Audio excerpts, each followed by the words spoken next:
ഖത്തറിലെ വിവിധ സർക്കാർ സംവിധാനങ്ങളിൽ ഉപയോഗിച്ച ശേഷം ഡീകമ്മീഷൻ ചെയ്ത വാഹനങ്ങളും ഉപകരണങ്ങളും ലേലത്തിൽ സ്വന്തമാക്കാൻ അവസരം.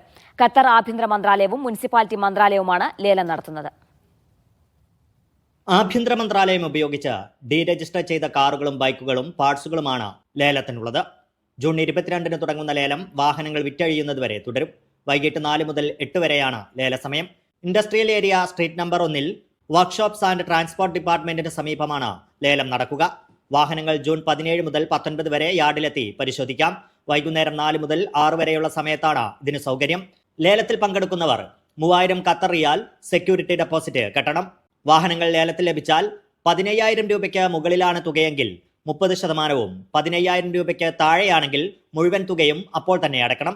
ഹെവി വാഹനങ്ങൾ ഉൾപ്പെടെ 288 വാഹനങ്ങളാണ് മുനിസിപ്പാലിറ്റി മന്ത്രാലയത്തിന്റെ ലേലത്തിനുള്ളത്.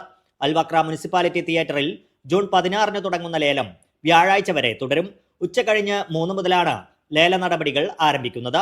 മുനിസിപ്പാലിറ്റി മന്ത്രാലയത്തിന്റെ ലേലത്തിൽ വിജയിച്ചാൽ ലേലത്തുകയുടെ മൂല്യത്തിന്റെ 20% ഇലക്ട്രോണിക് പേയ്മെന്റ് വഴി നിക്ഷേപമായി അടക്കണം.